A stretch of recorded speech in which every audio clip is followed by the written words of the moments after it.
Many of you know here in Rich Politics, we don't just talk about politics, we talk about a whole range of subjects. And earlier this week, I was contacted by somebody on social media called Shirley. And she mentioned something that I've never heard of, something called IPP. And I'm going to speak to her now about it and what she's involved with and the campaigns she's holding here in Wales, because it is an issue, clearly. Shirley, welcome to Rich Politics. First of all, let me begin by asking, what is IPP? IPP stands for Indeterminate Sentence for the Protection of the Public. What does that involve? Explain to our viewers what that actually means in practice. It means that you can get sentenced to, say, a theft of a bike and maybe an assault. You can get sentenced to, say, a 2-year prison sentence and have an IPP sentence added to that. The IPP sentence means that you serve your tariff of that 2 years would be 12 months, but you don't get out in that 12 months. The IPP sentence is a life sentence through the back door. There's no date of release to this IPP. Yeah, I mean, there is an example when I talked to you about this this week of a guy called Wayne Bell, a young man. He was sentenced when he was 17 years of age for stealing a bike and punching someone in the face. Of course, he deserved to go to prison for what he did. We know that, but he's still in prison and he's been in there for over 12 years, not for what we would consider a serious sexual crime or a crime of, what we would consider to be really serious. Of course, it's serious, but it seems crazy that he's still in prison. And that's an example, isn't it, of what you're campaigning against?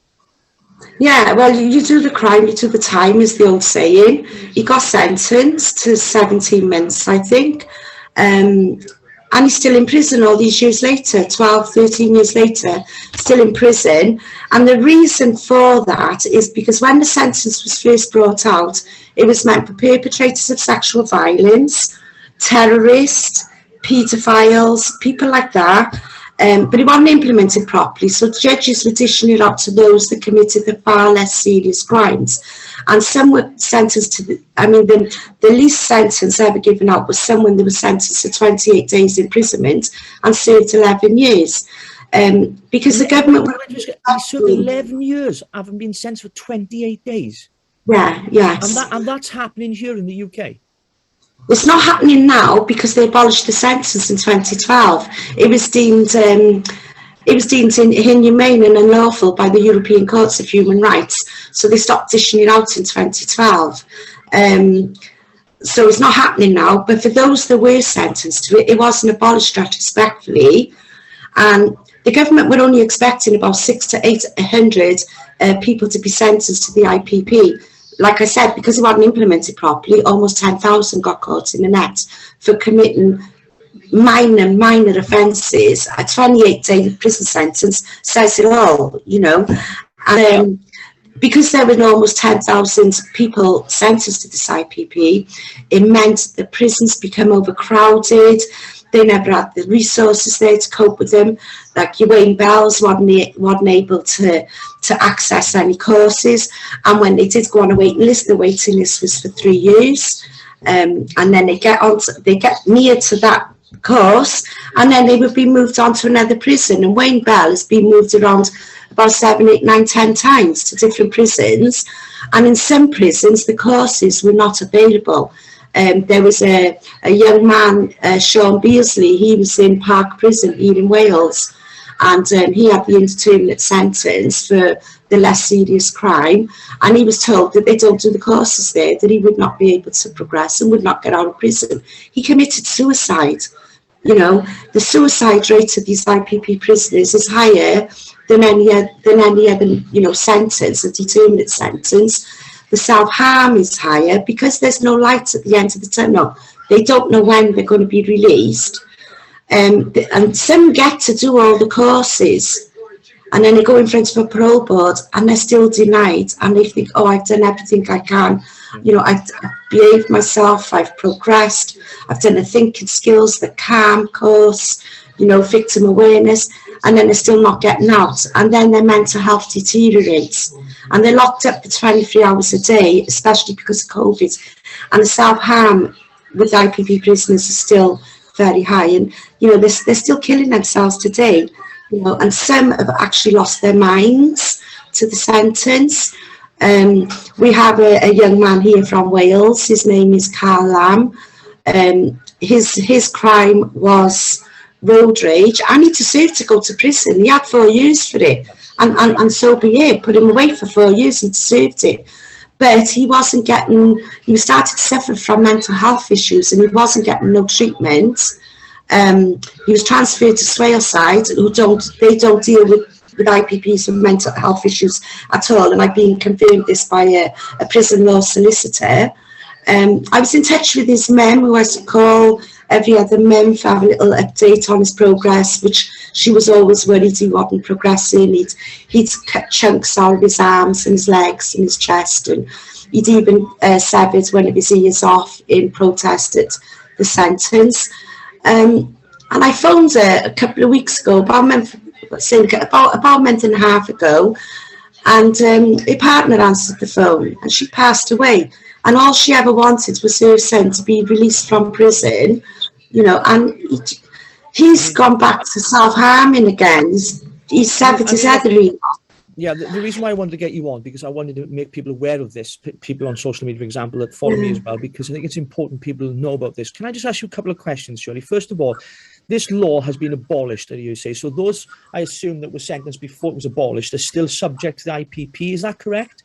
Yeah, they're still subjected to. And would you say, the second question really is those on IPP, are they predominantly people suffering with mental health issues as a result of the sentence itself? Yeah. It's you might have a small minority that had mental health issues before they went inside, but the majority of them now are suffering mental health issues caused by the IPP at sentence. And the Ministry of Justice, there's been a lot of research gone into it.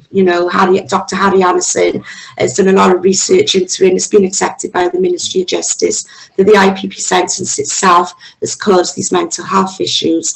There's a 99-year licence, so when they do get freed, they're on a 99-year licence. Well, it's for the rest of their lives. But there's 1,885 IPP prisoners that have never been released. But the recall rate, there is almost 2,000 IPP prisoners that have been released, have been recalled for non-compliance. And 70% of them, they haven't committed a crime.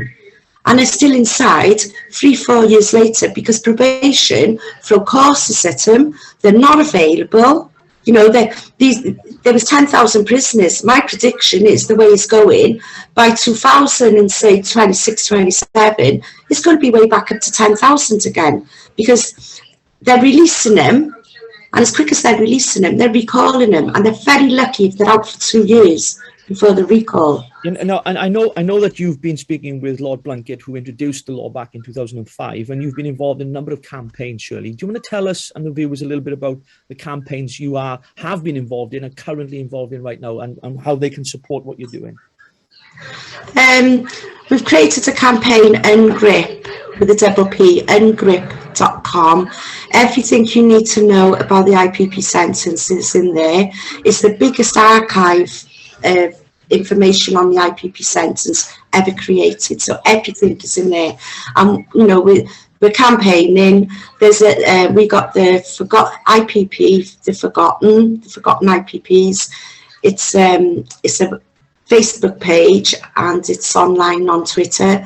That's where people who are suffering from the IPP, the families, they can tell their stories anonymously on there. And there's a lot of heartbreaking stories on that page. I have noticed on social media, on Twitter, that's where I got to meet you actually. And I seen a picture of you campaigning somewhere with a big banner. Where was that? You were campaigning somewhere, weren't you? Oh, I've campaigned Cardiff Prison, up in England, in places outside Parliament. I've gone to 10 Downing Street, campaigned everywhere, even going to workshops, and so people can learn about this IPP sentence. Yeah, well, listen, I really admire what you're doing, and those involved with your campaign. I really do, and hopefully, just sharing this brief conversation with our viewers, it'll give people an insight to what's actually going on. I mean, let me just ask before, you can say what you want in a minute, but just what is it you want to see happen? What changes need to be made? What is it that you are campaigning for that you'd like the government to do? Ideally, to re-sentence them all, because there are around 600 IPPs, as I mentioned earlier, that the sentence was meant for. So if they were to be re-sentenced, they would be re-sentenced to a life sentence. They'd have certainty that none of them, or some of them, will at least never get out of prison because their crimes were bad, horrific. And then you got the others, re-sentence the others that committed the less serious crimes, and at least then they'll have hope, and they could be released on a licence more suited to the offence they committed, because we're not saying release people with no licence. These are people that need monitoring, they need help on the outside, they need mental health care on the outside with the suffering that they've gone through. But let's not forget, for every IPP prisoner there is a victim. So our thoughts do go out to the victims as well. And my hope is that the majority of these victims have moved on and got on with their lives, and this is what we want. I myself am a victim of a crime many, many years ago, and I've moved on from that. And so yeah, there are victims for every single IPP, but a lot of these IPPs have shown remorse. They are remorseful, and they've done thinking skills and a victim awareness courses. So yeah. But I do.